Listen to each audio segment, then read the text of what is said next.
నమస్కారం. అస్ట్రో యజ్ఞేష్ ఛానల్కి స్వాగతం, సుస్వాగతం.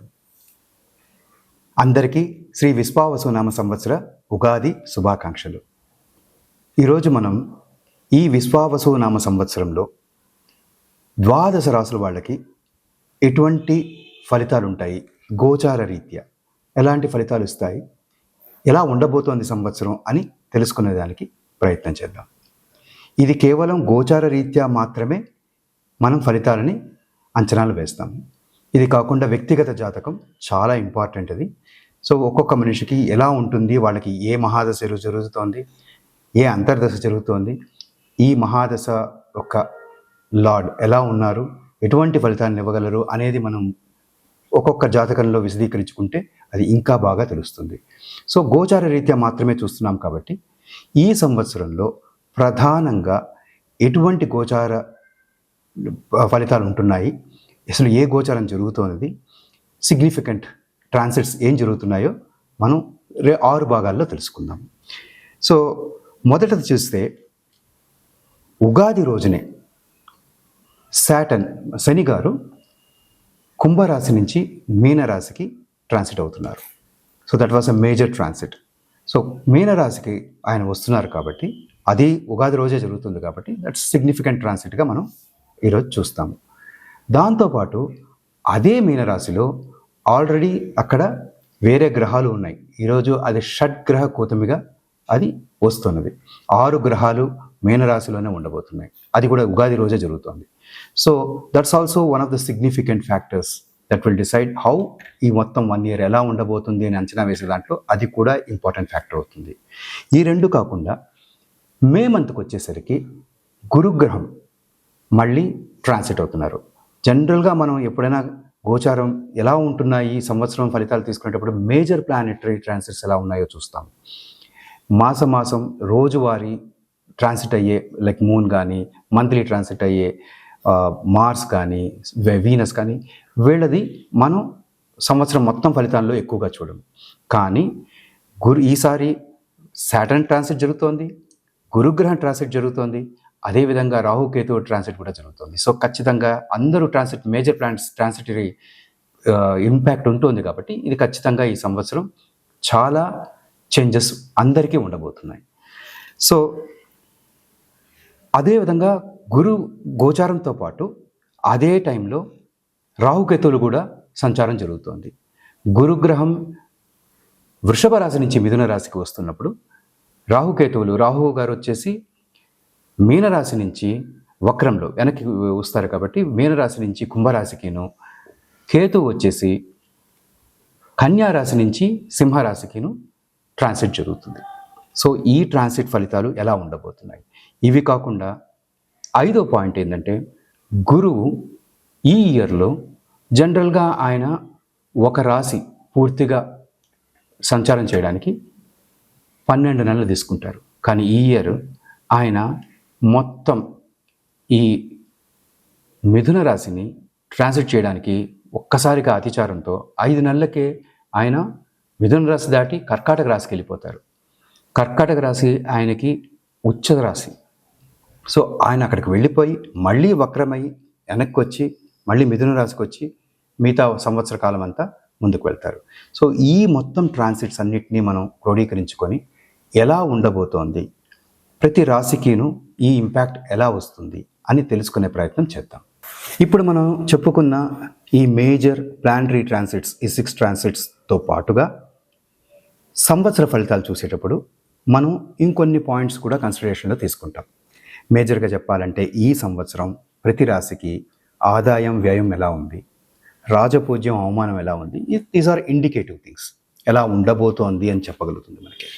100% అలాగే ఉంటుందని కాకపోయినా దీన్ని ఏ రకంగా మనం అన్వయించుకోవాలో మనం చూసుకోవాలి. అది అన్వయించుకొని ఏ రకంగా జరుగుతుంది, అది ఈ సంవత్సరం మనకి ఏ రకంగా ఫలితాలను ఇస్తుంది అని మనం ఒక అజంప్షన్స్ బేస్డ్ ఎస్టిమేషన్కి రాగలం. ఈ ద్వాదశ రాశులకి మేజర్ ప్లానటరీ ట్రాన్సిట్స్తో సహా ఇంకొన్ని పాయింట్స్ కూడా మనం తీసుకుంటాం. ఎలా ఉండబోతుంది సంవత్సరం అని తెలుసుకునే దానికి మనం చూడబోయే కొన్ని పాయింట్స్లో ముఖ్యంగా మనం చూసేది ఆదాయ వ్యయాలు, రాజపూజ్యం, అవమానాలు ఖచ్చితంగా చూస్తాం. కందాదాయ ఫలితాలు కూడా చూస్తారు. కందాయ ఫలితాలు కూడా ఈ 4 మంత్స్గా చూసుకొని కందాయ ఫలితాలు ఎలాగొచ్చినా కూడా చూసుకోవచ్చు. ఇవి కాకుండా ఈ మొత్తం ఒక సంవత్సరాన్ని నేను 4 భాగాలుగా విభజించుకుంటాను. ఎందుకు 4 భాగాలుగా అంటే మేజర్ ప్లానటరీ ట్రాన్సిట్స్ జరుగుతున్నాయి కాబట్టి ఈ 4 భాగాలుగా చూసుకొని ఈ సంవత్సరం ఎలా ఉంటుందో మనం అంచనా వేసుకోవచ్చు. ఏంటి ఈ 4 మేజర్ ప్లానటరీ ట్రాన్సిట్స్ ఏం జరుగుతున్నాయి, ఏంటి గోచారాలు అంటే, మొదటిది ఉగాది రోజు నుంచి 20th మే దాకా ఉండే సమయం. సో సాటర్న్ ట్రాన్సిట్ జరుగుతుంది అండ్ 20th మేకి జూపిటర్ ట్రాన్సిట్ జరుగుతుంది. సో ఈ మధ్య భాగం ఎలా ఉంటుంది?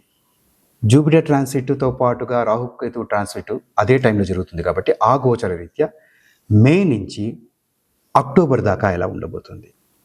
అక్టోబర్లో గురువు గారు ఆయన ఈ అతిచారంతో మిథునం దాటుకొని కర్కాటకానికి వెళ్ళిపోతారు. అప్పుడు అక్కడి నుంచి డిసెంబర్ దాకా ఎలా ఉండబోతుంది, మళ్ళీ డిసెంబర్ అయ్యేసరికి ఆయన వక్రంలో మళ్ళీ వెనక్కి వస్తారు. వచ్చిన తర్వాత ఎలా ఉండబోతోంది, సో డిసెంబర్ నుంచి రెస్ట్ ఆఫ్ ద ఇయర్ మార్చి దాకా ఎలా ఉండబోతుంది, ఇలా 4 భాగాలుగా విభజించుకొని ఒక్కొక్క భాగంలో ఎంత మంచి జరుగుతుంది నేను ఒక పర్సంటేజ్ లాగా చెప్పడం జరుగుతుంది. ఎంత శుభం జరుగుతుంది, ఫర్ ఎగ్జాంపుల్ 100%కి 80% మంచిగా ఉందా, 70% మంచిగా ఉందా అనేది ఒక్కొక్క రాశికి మనం తెలుసుకుందాం. అది మనకు ఒక ఇండికేటివ్ ఇస్తుంది ఎలా ఉండబోతుంది సంవత్సరం అనే దానికి. ఇలా మనం చర్చించుకుందాం. ఇప్పుడు 2వ రాశి అయిన వృషభ రాశికి ఈ విశ్వావసునామ సంవత్సరంలో ఎటువంటి ఫలితాలు ఉన్నాయో చూద్దాం.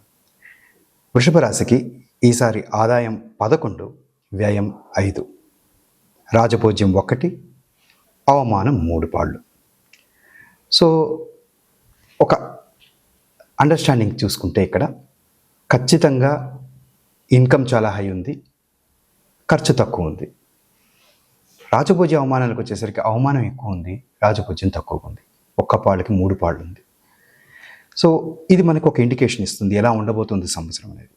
ఖచ్చితంగా మంచి ఇన్కమ్ ఉంటుంది. ఇన్కమ్కి తగ్గ ఖర్చు కాకుండా ఖర్చు తక్కువ అయ్యి వెల్త్ క్రియేషన్కి మనకి ఒక మార్గం ఏర్పడుతుంది. ఒక రకంగా చెప్పాలంటే ద్వాదశ రాశుల్లో ఈసారి ఈ సంవత్సరం వృషభ రాశికి అద్భుతంగా ఉన్నది. మిగతా అన్ని రాశులతో కంపేర్ చేస్తే బాగా ఉన్న రాశుల్లో ఈసారి వృషభ రాశి కూడా ఒకటి.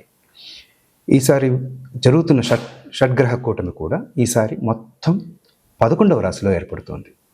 ఏకాదశ స్థానంలో ఏ గ్రహం ఉన్నా మంచి జరుగుతుంది, కానీ షడ్గ్రహ కూటమి మొత్తం 11వ రాశిలో జరగడం, 11వ భావంలో జరగడం చాలా మంచిది. అదే రకంగా ఈసారి గురువు గారు కూడా రాశి నుంచి మొదటి హౌస్ నుంచి 2వ భావానికి మూవ్ అవుతారు. ఈయన రాహువు మట్టుకు ఆయన 11 నుంచి దశమానికి వస్తారు.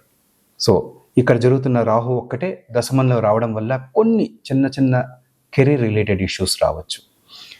మిగతా ఆరోగ్యం కానీ ఇన్కమ్ కానీ అన్ని విధాల ఈసారి వృషభ రాశికి అద్భుతంగా ఉండబోతోంది. మేజర్గా రిలేషన్షిప్స్ చాలా బాగుపడతాయి, ఇన్కమ్ బాగుంటుంది అండ్ ఇంట్లో శుభకార్యాలు జరుగుతాయి. తలపెట్టిన కార్యాలన్నీ ఖచ్చితంగా శుభప్రదంగా ముందుకు వెళ్తుంది అండ్ టెన్షన్స్, ఇంతవరకు ఉన్న టెన్షన్స్ అన్నీ కూడా తీరడం మొదలెడతాయి.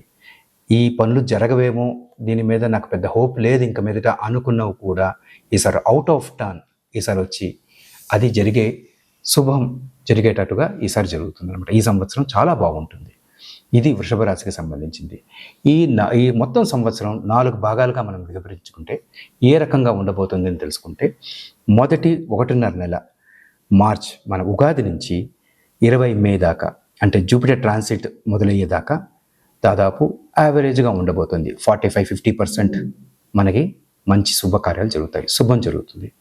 కానీ ఎప్పుడైతే 20th మే నుంచి అక్టోబర్ దాకా ఆయన జూపిటర్ ట్రాన్సిట్ జరుగుతుందో, రాహుకేతు ట్రాన్సిట్ జరుగుతుందో, వెంటనే అక్కడి నుంచి ఒక్కసారిగా మార్పు మొదలయ్యి 80%-90% దాకా శుభం జరిగేదానికి అవకాశాలు కలుగుతున్నాయి.